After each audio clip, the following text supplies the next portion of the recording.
Hello and welcome to Real Obscure. My name is Kevin H. Shaw, and in tonight's episode we're taking a trip to a desolate craggy island where a terror spawned of science gone awry stalks the locals, and only a team of scientific doctor types can defeat them. From 1966, it's the sci-fi horror Island of Terror.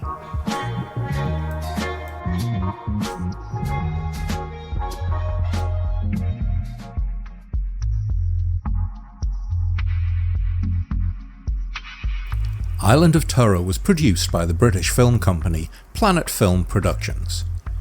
The company was a fairly minor player when compared to the larger studios like Hammer and Amok, and although they released less than half a dozen movies in their 4 years of film production, over half of them were genre pictures, including 1965's horror movie Devils of Darkness, Island of Terror in 1966, and their final production, Night of the Big Heat in 1967.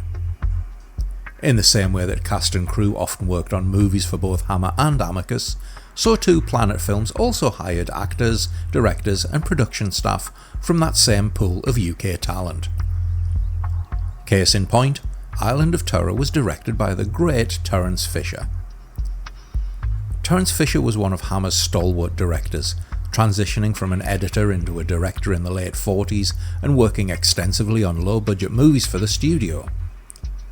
But his breakout directorial role came in 1957 when he helmed Hammer's first horror movie, The Curse of Frankenstein. The movie was an absolute revelation, with its technicolor visuals and, for the time, gory effects. Not only did the movie launch a string of sequels, but also led Hammer to recruit Fisher for their next gothic horror, Dracula, aka The Horror of Dracula in the USA. Fisher helped shape the House of Horror during his tenure with the studio, working on close to 30 movies for them, with his final movie, Frankenstein and the Monster from Hell, released in 1974 as one of the last hurrahs of Hammer's gothic horrors. With that movie, he retired from directing at the age of 72 before passing away in 1980. The screenplay for Island of Terror was written by Alan Ramsden and Edward Mann, and based on an original story by the pair. It was Ramsden's only writing credit, as he generally worked in front of the camera, appearing in a number of TV spots in the 50s and 60s in his native America. Mann, on the other hand, had a number of writing credits on his resume, including 1968's Cauldron of Blood, The Mutations in 1974, and the fantastically titled Hallucination Generation in 1966. He also worked as a director, helming both Cauldron of Blood and Hallucination Generation.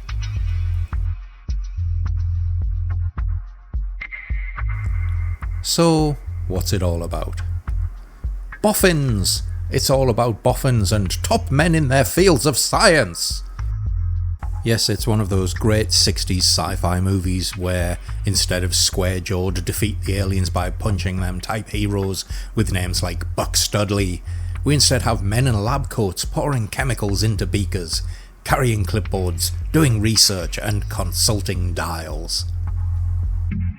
Anyway, a mysterious scientific group, led by a Dr. Phillips, is situated on a remote island off the coast of Ireland, conducting some kind of secret research, much to the relative indifference of the locals.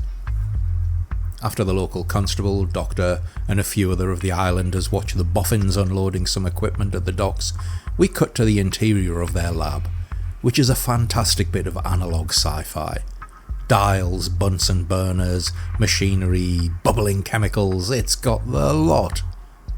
Boffins rule.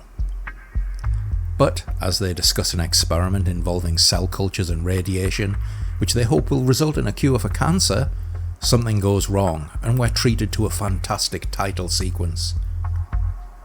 We hear the shattering sounds of glass as the movie's title explodes onto screen, accompanied by the movie's theme, a wonderful bit of 60s sci-fi dramatic music by Malcolm Lockyer, who also scored, among other things, the Amok movie adaptation of Doctor Who and the Daleks. We learn that something has been created, or rather mutated, by these experiments and is now on the loose. Local farmer Ian Bellows is the first victim, who is reported missing by his distraught wife. His body is later found by the local constable John Harris, who is played by Sam Kidd. Kidd appeared in almost 300 movies, including such classics as The Cruel Sea, the 1959 adaptation of The Hound of the Baskervilles, also directed by Fisher, The Quatermass Experiment, Moon Zero 2, and many, many, many, many more movies and television shows. When Harris investigates the body, he finds the corpse is little more than skin and organs, and every bone in his body is, well, no longer in his body. Puzzled, he seeks expert help from Dr. Landers. Landers is played by Eddie Byrne, who Star Wars fans may recognise as General Willard.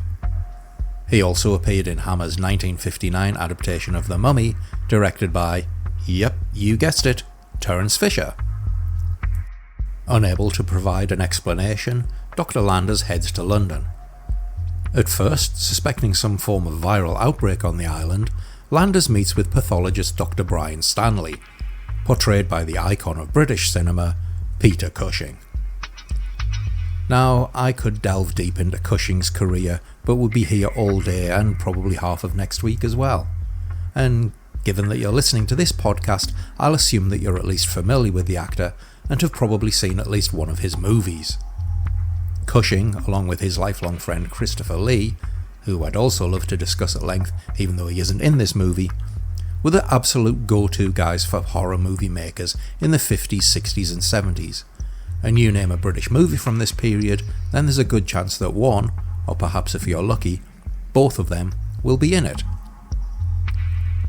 So instead of discussing Cushing's hugely impressive resume, I'm going to instead just present a couple of fun facts about the great gentleman of British horror. He was a firm believer in animal rights and was a vegetarian for most of his life, serving as patron of the Vegetarian Society from 1987 until his death in 1994. He collected paper theatres and was an avid wargamer, owning over 5,000 military miniatures, which he used to play the game Little Wars, the rule set drawn up by the author H.G. Wells. Yes, as well as essentially inventing the genres of sci-fi, Wells also indirectly created role-playing games. Anyway, next time somebody accuses you of being a nerd, you can point out that so was Grand Moff Tarkin, and he was Darth Vader's boss. Dr. Stanley is unable to offer any clues as to what happened, but suggests they go visit Dr. David West, an expert on bones and bone disease. West is played by Edward Judd, another face from British cinema who fans of H.G. Wells's works will recognise from the 1964 screen adaptation of The First Men in the Moon, which I also mentioned briefly during the episode covering Sinbad and the Eye of the Tiger. Judd will also be familiar to UK audiences of a certain age, as he was featured in the well-remembered Think Once, Think Twice, Think Bike public information film. Sadly, his career seemed to falter in the 80s, with TV and movie roles becoming fewer and fewer for Judd, who transitioned to doing voiceover work, mostly for commercials. According to director Val Guest, he was difficult to work with, his own worst enemy, as he put it, and perhaps this led to his roles drying up. I don't know. Maybe he and Guest just had a clash of personalities. Anyway, in the 90s he worked as a credit officer for a Canadian bank, and, aside from a role in the 1992 revival of Van der Valk, seems to have retired from acting, reportedly moving into a retirement home and then passing away in 2009. Anyway, we're introduced to Dr. West in a sexy way, complete with sexy saxophone music and sexy dialogue, as he's entertaining his date and former patient, Tony Murrell, played by Carol Gray.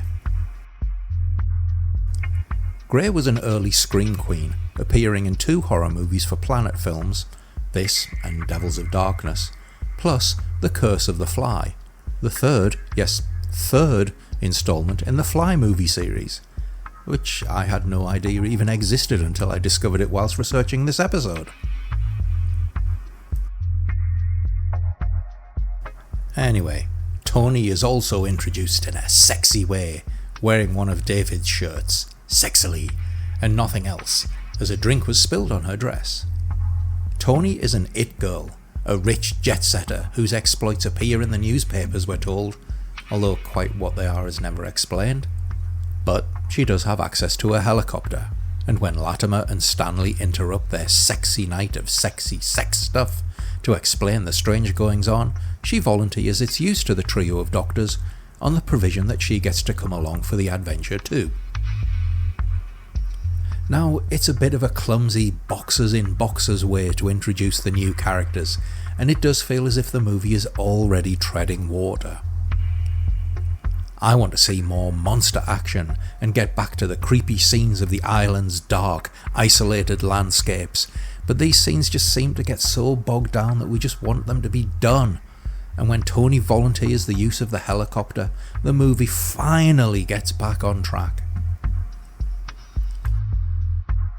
And so our trio of heroic boffins and their liberated lady arrive on the island, which I actually forgot to mention is called Petri, presumably a joke about Petri dishes. Petri dishes? I don't know, I'm not a scientist. But they soon find themselves facing off against the unknown terror of science gone wrong. For the experiments of Phillips and his top men in their field have spawned a number of giant replicating cells dubbed the silicates, who inject their victims with an enzyme that dissolves bones, which they then consume. Will good science defeat science gone wrong? Well, stick around and maybe you'll find out. Now, just a few things to mention. The movie contains some great electronic effects by the composer Barry Gray.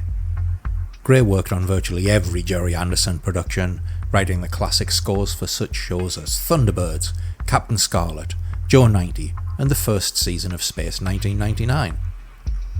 He also worked on scores for the Amok Doctor Who movies, Journey to the Far Side of the Sun, and an uncredited score on Fahrenheit 451.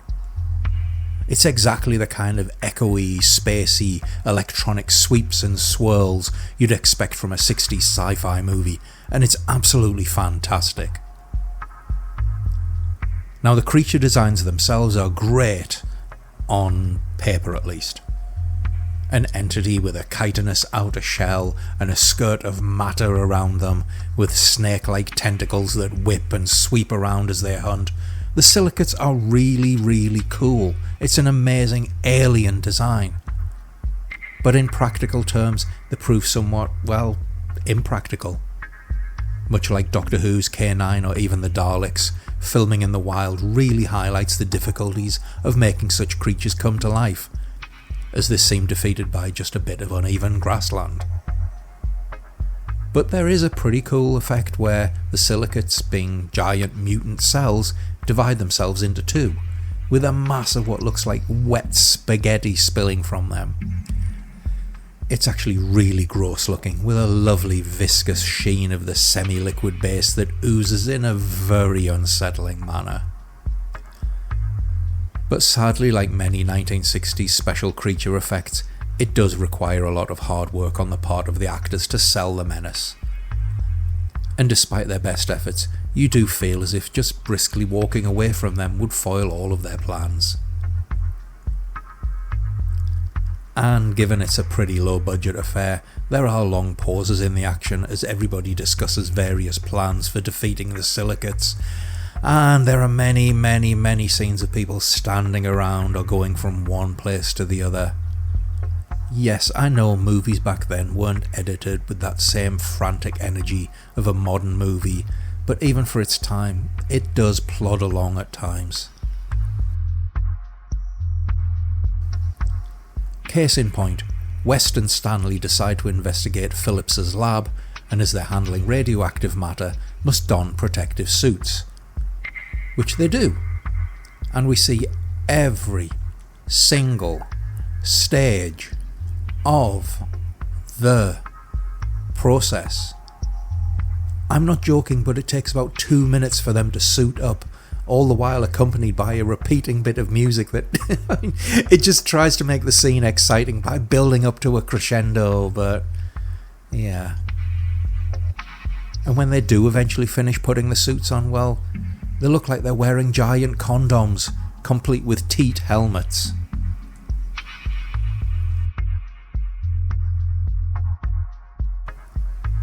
And if you've ever wanted to see Peter Cushing trying to arrange a threesome, then this is the movie for you. I mean, seriously, there is a scene where he, Ward and Tony are discussing the isolation of the island, which features this exchange.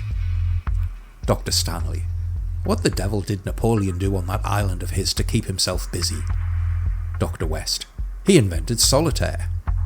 Tony: I have a much better game in mind. Dr. Stanley: can 3 play? And I always thought Peter Cushing was such a gentleman. But for all the negatives, which, I'm being honest, are pretty much what you'd expect from a low-budget 1960s sci-fi movie, there's also a lot to enjoy with Island of Terror. There's a great sense of menace from the silicates, for all their practical problems, especially in the early part of the movie before they're revealed. And when they're in a controlled environment, they're pretty effectively realised. There's also a sense of them being an unstoppable menace, with the silicates dividing every few hours, multiplying at an alarming rate. And when faced with this seemingly unstoppable force, there is a genuine sense of menace about them. The cast are also great, with Cushing having a lot of fun. There's a scene where West warns them that they shouldn't take too many risks, to which Cushing adds, "No, especially with me." Keen-eyed viewers will also spot Niall McGuinness in a supporting role as Roger Campbell, the head of the island.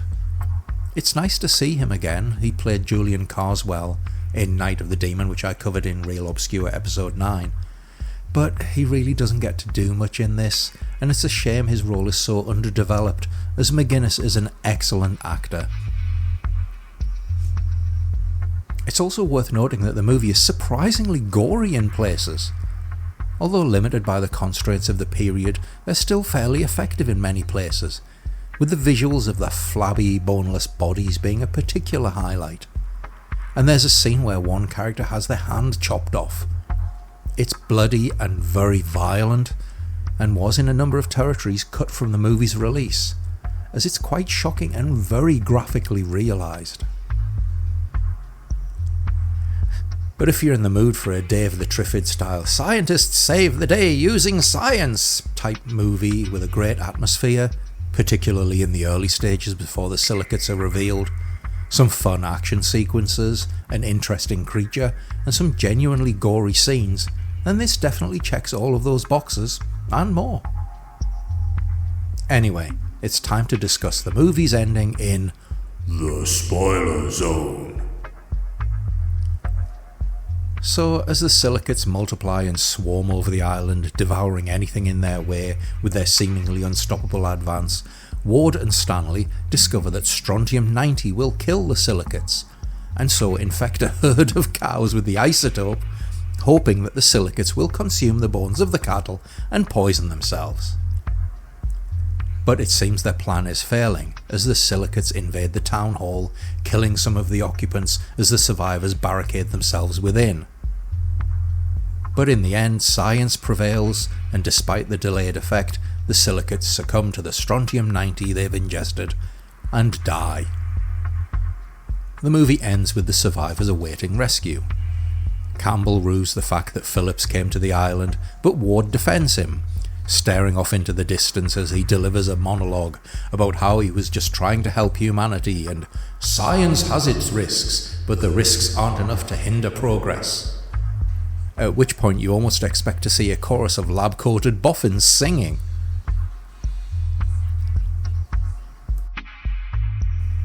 As the rescue helicopter lands, Ward talks with Tony, discussing that they were lucky that the outbreak happened on an island, because otherwise they wouldn't have been able to contain it. And then we get an epilogue, in which we cut to a research facility in Japan. A technician knocks upon the door of the facility's director, and when he receives no reply, opens the door. We hear the electronic swooshing sound of the silicates, the screaming of the technician, and, with a crashing of glass, the end titles roll. It's a fun little teaser, and yeah, while we kind of see it coming, at least they didn't finish with a "The End?" card. And last time I checked, Japan was an island, so...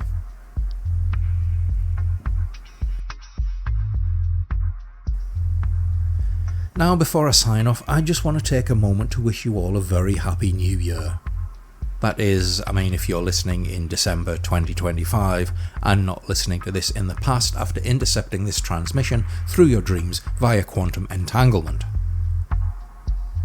Thank you for all the support, views, listens, comments, subscriptions and everything else. It truly means a lot and I really do appreciate it. So thank you.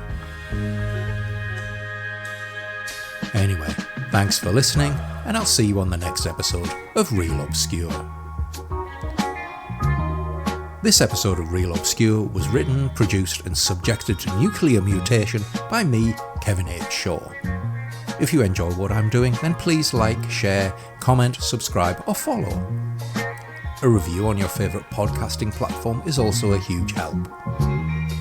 You can learn more about the show by visiting realobscurepod.com, and if you'd like to send feedback or share your thoughts, you can send me an email at hellorealobscure@gmail.com.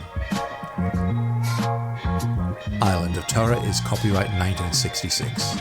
All content here is used for educational and commentary purposes under Section 107 of the Copyright Act, Fair Use, and remains the property of the respective copyright holders, presented here for the purposes of critique, commentary and discussion. No copyright infringement is intended.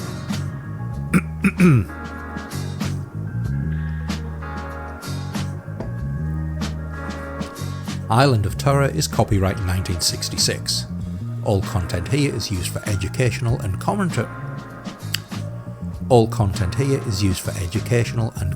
purposes under Section 107 of the Copyright Act, Fair Use, and remains the property of the respective copyright holders. Presented here for the purposes of critique, commentary and discussion. No copyright infringement is intended. So please, don't make my bones into soup.